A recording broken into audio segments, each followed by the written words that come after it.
Saatın yenilənən məlumatlar Astro Xəbərin 16 buraxılışında studiyada sizi mən Layla Məmmədova salamlayıram. Hər vaxtınız xeyir, anonslarımız var.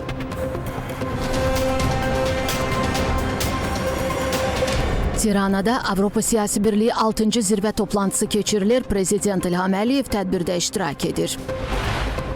Prezident İlham Əliyevin Tiranada Ermənistanın baş naziri Nikol Paşinyanla qısa görüşü oldu. Gözlənilən baş tutdu. Ukrayna və Rusiya nümayəndələri İstanbulda danışıqlara başladı. Son məlumatlar Türkiyədən birbaşa bağlantıda.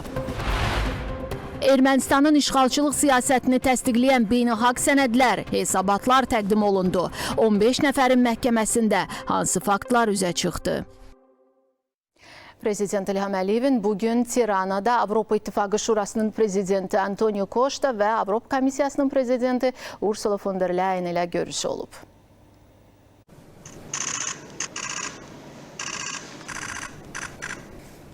Antonio Costa və Ursula von der Leyen Azərbaycanın Avropa İttifaqının vacib və etibarlı tərəfdaşı olduğunu bildirərək ölkəmizin xüsusilə Avropanın enerjiyə ehtiyacı olan zaman göstərdiyi dəstəyi yüksək qiymətləndirdiklərini dedilər. Azərbaycanın Mərkəzi Asiya regionu ilə əlaqələri və orta dəhlizdə aparıcı rolu vurğulandı. Bununla yanaşı ölkəmizin regionda və onun hüdudlarından kənarda sülhün və sabitliyin təmin olunmasında müxtəlif tərəflər arasında dialoqun aparılması üçün platforma rolu oynadığı da məmnunluqla qeyd edildi. Prezident İlham Əliyev Azərbaycanın Avropa İttifaqı ilə əlaqələrə mühüm əhəmiyyət verdiyini deyərək, ölkəmizin Avropanın enerji təhlükəsizliyində roluna toxundu.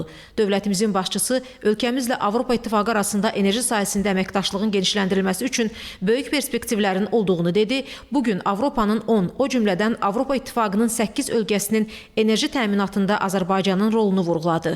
Ölkəmizin orta dəhlizdə oynadığı vacib rola toxunan Prezident İlham Əliyev bu dəhlizin inkişafı məqsədi ilə Azərbaycanda yaradılmış nəqliyyat infrastrukturuna qoyulmuş investisiyalar və bu istiqamətdə aparılan işləri qeyd etdi. Dövlətimizin başçısı orta dəhlizlə yüklərin daşınma həcminin artdığını da dedi. Söhbət zamanı Azərbaycan, Qazaxıstan və Özbəkistan prezidentləri səviyyəsində Xəzər dənizi vasitəsilə Mərkəzi Asiyanın bərpa olunan enerji resurslarının ötürülməsi sahəsində imzalanmış strateji tərəfdaşlıq haqqında sazişə, həmçinin Qara dənizin dibi ilə bərpa olunan enerji resurslarının ixracı üçün elektrik kabel xətti layihələrinə toxunuldu.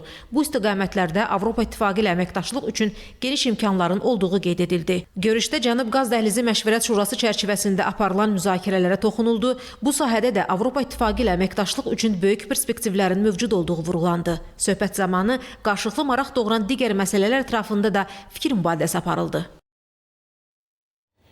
Bugün Albaniyanın paytaxtı Tirana şəhərində Avropa Siyasi Birliği 6-cı zirvə toplantısının açılış mərasimi keçirilib. Prezident İlham Əliyev tədbirdə iştirak edib.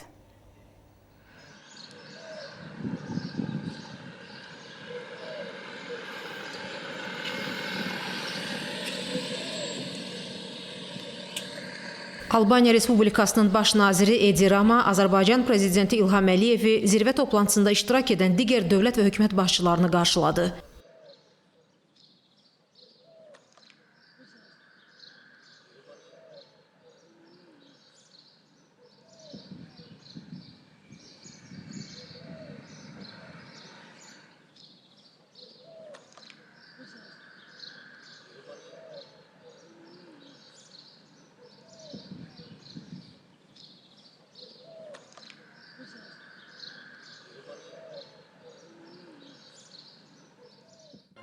Sonra Avropa Siyasi Birliği 6-cı zirvə toplantısının açılış mərasimi keçirildi.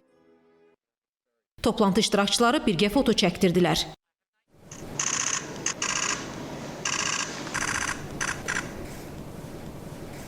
Hazırda Avropa Siyasi Birliği 6-cı zirvə toplantısının açılış plenar sessiyası keçirilir. Azərbaycan prezidenti İlham Əliyev tədbirdə iştirak edir. Avropa Siyasi Birliğinin 6-cı sammiti çərçivəsində Albaniyanın paytaxtı Tiranada Ermənistanın baş naziri Nikol Paşinyanla Azərbaycan prezidenti İlham Əliyev arasında qısa görüş keçirilib. Tərəflər iki ölkə arasında münasibətlər, sülh müqaviləsi və digər məsələlər ətrafında fikir mübadiləsini aparıblar.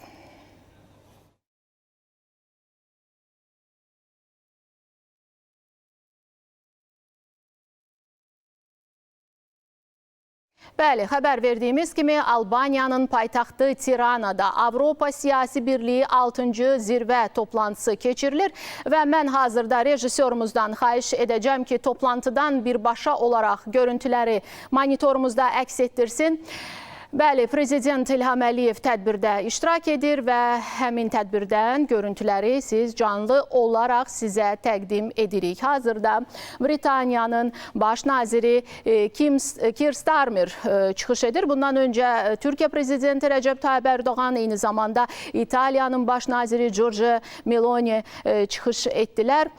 Bəli, Azərbaycanın Albaniyada keçirilən Avropa Siyasi Birliyi sammitində iştirakı ölkəmizin çox şaxəli və balanslaşdırılmış xarici siyasət kursunun daha bir uğurudur desək yanılmarıq və bu iştirak Azərbaycanın Avropa qitəsində dialoq və əməkdaşlığa verdiyi önəmi və təşəbbüskar mövqeyi bir daha nümayiş etdirir. Və qeyd edilməlidir ki, ölkəmiz 2022-ci ildə Praqada keçirilən ilk toplantıdan etibarən Avropa Siyasi Birliyinin bütün sammitlərində fəal iştirak edir. Bu isə Azərbaycanın qarşılıqlı siyasi fəaliyyət və regional inteqrasiya üçün yeni platformalarda maraqlı tərəf olduğunu göstərir. Bir daha vurğulayaq ki, monitorda gördüyünüz bu görüntülər Albaniyanın paytaxtı Tiranada Avropa Siyasi Birliyi 6-cı zirvə toplantısından olan görüntülərdir. Canlı olaraq bu görüntüləri sizə təqdim edirik. Britaniyanın baş naziri Keir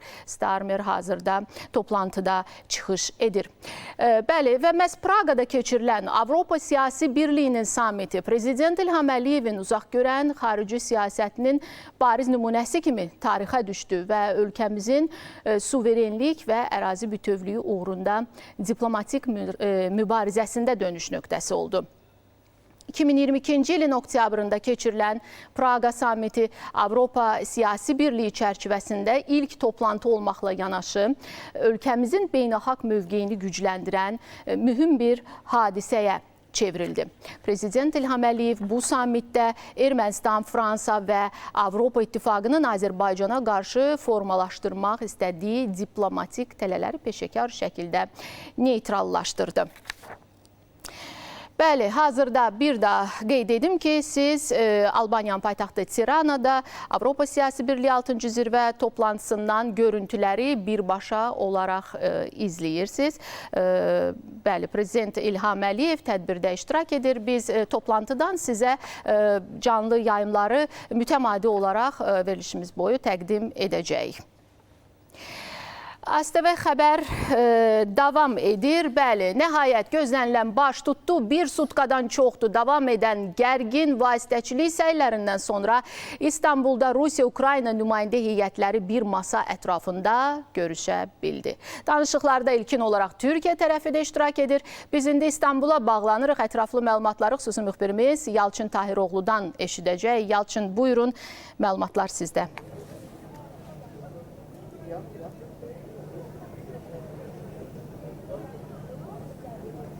İstanbul'da Türkiye, Ukrayna ve Rusya nümayəndə heyətlərinin iştirakı ilə danışıqlar davam edir.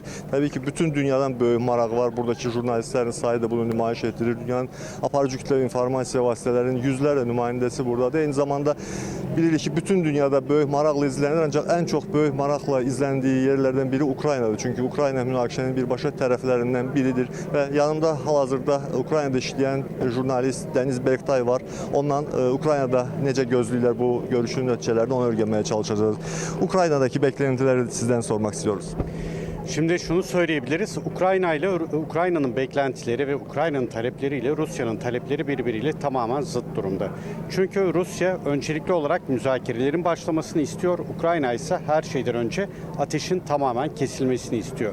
Ve şimdi de Ukrayna Dışişleri Bakanlığı'ndan yapılan açıklamaya baktığımızda bizim diyorlar İstanbul'daki en temel talebimiz ateşin derhal kesilmesi, kayıtsız şartsız hiçbir koşul öne sürülmeden kesilmesi ve uzun süreli olarak kesilmesi deniyor.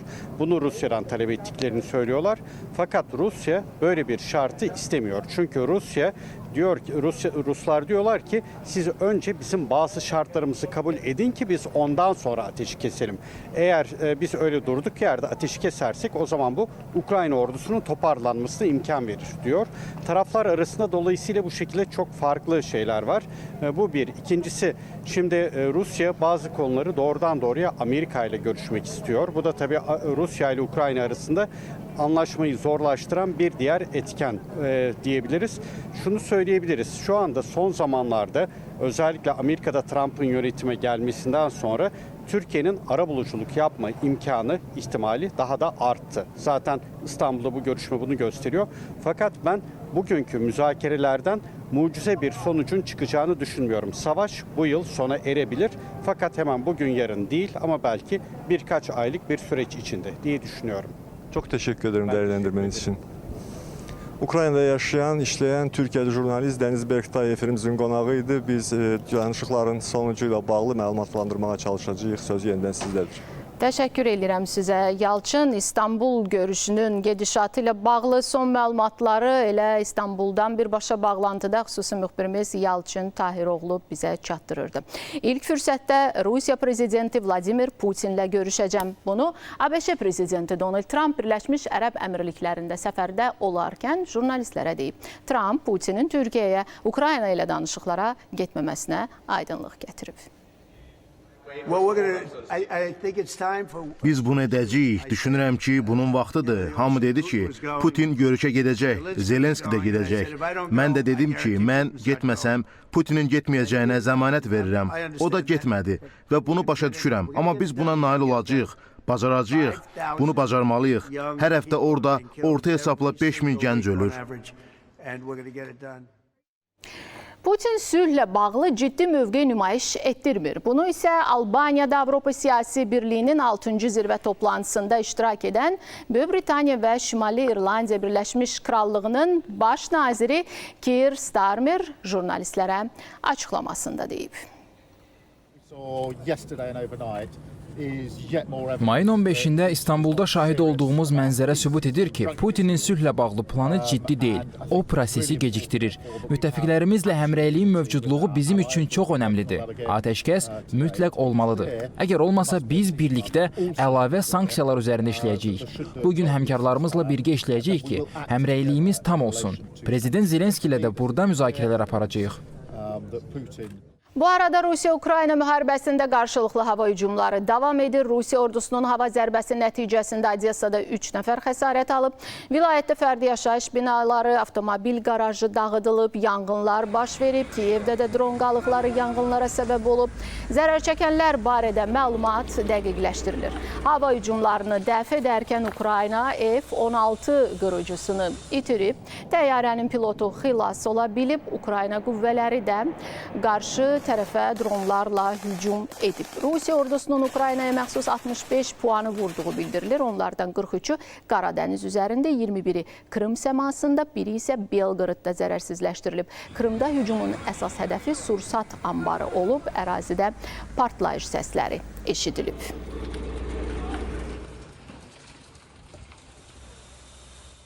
Rusiya və Ukrayna arasında növbəti dəfə həlak olmuş hərbçilərin meyitlərinin mübadiləsi həyata keçirilib. Rusiya Ukrayna tərəfinə 909, Ukrayna isə Rusiyaya 34 hərbçinin meyitini təhvil verib. Bundan əvvəl aprel ayında baş tutmuş mübadilə zamanında rəsmi Kiyev 909 nəfərin meyitini təhvil alıb. Rusiya tərəfinə isə 41 hərbçinin meyiti qaytarılıb. Rusiya-Ukrayna münaqişəsinin nizamlanması ilə bağlı danışıqlara ev sahibliyi edən İstanbulda daha bir mühüm toplantı keçirilir. İran nümayəndə heyəti ilə Avropa üçlüyü ölkələri Almaniya, Böyük Britaniya və Fransa təmsilçiləri arasında İranın nüvə proqramı ilə bağlı məsləhətləşmələr aparılır. Görüş Xarici İşlər Nazirləri səviyyəsində təşkil olunub. Sözgedən danışıqların mayın 2-sində Romada keçirilməsi planlaşdırılsa da təxirə salınmışdı. Yerli xəbərlərlə davam edəcək. 1-ci Qarabağ müharibəsində itkin düşdüyü hesab edilən və şəxsiyyəti müəyyənləşdirilən daha 5 şəhid hərbçinin qalıqları bugün dəfn olunub. Onlardan biri Abuzər Abbasovun meyidinin qalıqları Zərdab rayonuna gətirilib. Şəhidin nəşi ailəsinə təhvil verilib. Vida mərasimindən sonra yuxarı Seyidlər kənd qəbirstanlığında torpağa tapşırılıb. Abuzər Abbasov 1994-cü il yanvarın 26-sında Füzulinin aşağı Əbdürrəhmanlı kəndi istiqamətində itkin düşüb. Belə xəbər həm sevinc oldu, həm kədər. Belə deyək. Sevinc oldu ki, uzun illərdən sonra qavuşduq. Atam ona qovuşdu burada, bu dünyada.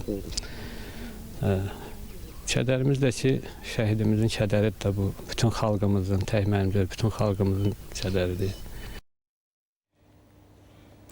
1-ci Qarabağ müharibəsində itkin düşən şəhid Miniş Rüstəmovun nəşi isə Ağcabədi ailəsinə təhvil verilib. O 1993-cü il avqustun 23-də Füzuli rayonunun Kürd Mahmudlu kəndi istiqamətində itkin düşmüş sayılırdı.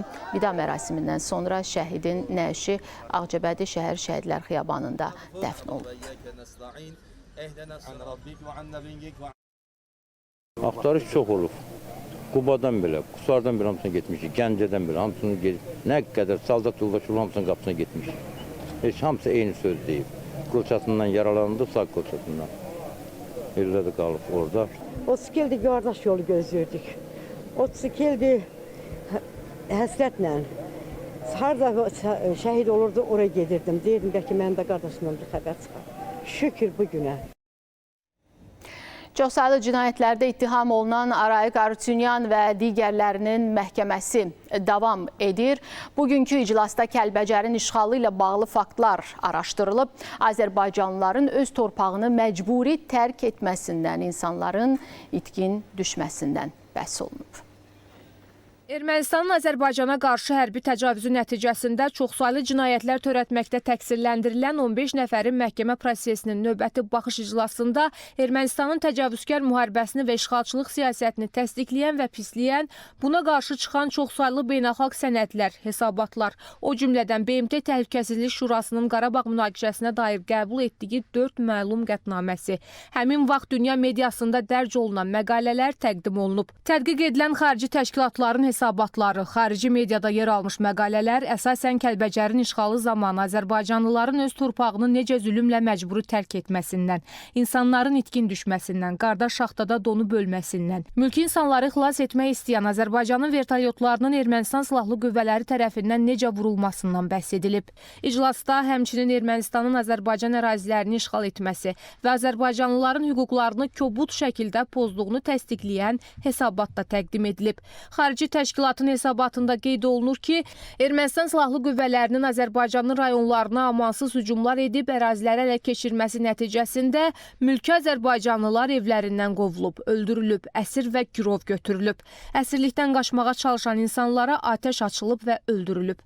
Hesabatda Ermənistanın həmin dövrdə hərbi qaydaları pozması, müharibə cinayətləri törətməsi, mülki Azərbaycanlıların heç bir fərq qoyulmadan atəşə tutulması, bombardıman olunması, əhalinin məcburi şəkildə yerinin dəyişdirilməsi, əmlakının talan edilməsi və yandırılması, əsir və girovlarla düzgün davranılmadığı əksini tapıb. Hesabatda Ermənistanın həmin dövrdə hərbi cinayətlər törətməklə Cenevra Konvensiyasının tələblərini kobud şəkildə pozduğu göstərilib. Bəli, xəbər verdiyimiz kimi Albaniyanın paytaxtı Tiranada Avropa Siyasi Birliyi 6-cı zirvə toplantısı keçirilir və hazırda siz monitorlarda həmin toplantıdan görüntüləri canlı olaraq izləyirsiniz. Bəli, Avropa Siyasi Birliyinin 6-cı zirvəsi qitənin siyasi landşaftında mühüm bir mərhələni təmsil edir və üzv dövlətlər bir araya gələrək ortaq maraqları və çağırışları müzakirə edirlər.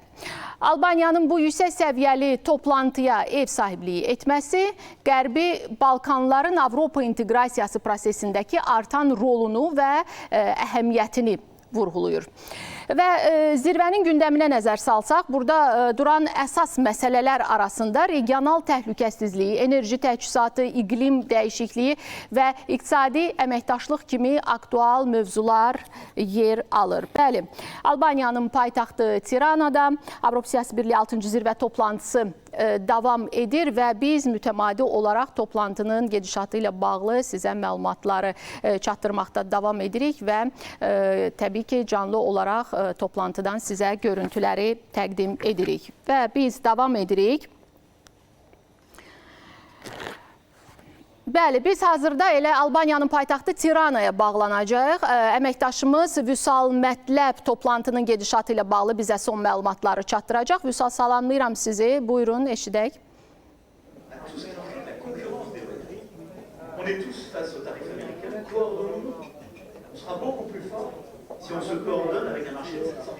Bəli, bir daha Tiranadan salamlayırıq sizi. Məlum olduğu kimi Avropa Siyasi Birliyinin samiti bugün Albaniya paytaxtında davam eləyir və burada Avropanın bugünü gələcəyi ilə bağlı Avropanın 47 ölkəsinin, eyni zamanda beynəlxalq təşkilatların rəhbərlərinin iştirakı ilə, eyni zamanda şərq tərəfdaşlığı ölkələrinin liderlərinin iştirakı ilə mühüm müzakirələr keçirilir. Azərbaycan Prezidenti İlham Əliyev dünəndən etibarən Albaniyada işgüzar səfərdədir və açılış mərasimində iştirak etdi. Daha sonra ailə fotosu oldu və proqrama əsasən dəyrimi masaların plenar iclasının və dəyrimi masanın keçirilməsi planlaşdırılırdı. Bu da artıq baş tutdu və bundan öncə isə, samitdən öncə isə Azərbaycan liderinin Avropa İttifaqının prezidenti və Avropa Komissiyasının prezidenti ilə üç tərəfli görüşü keçirildi.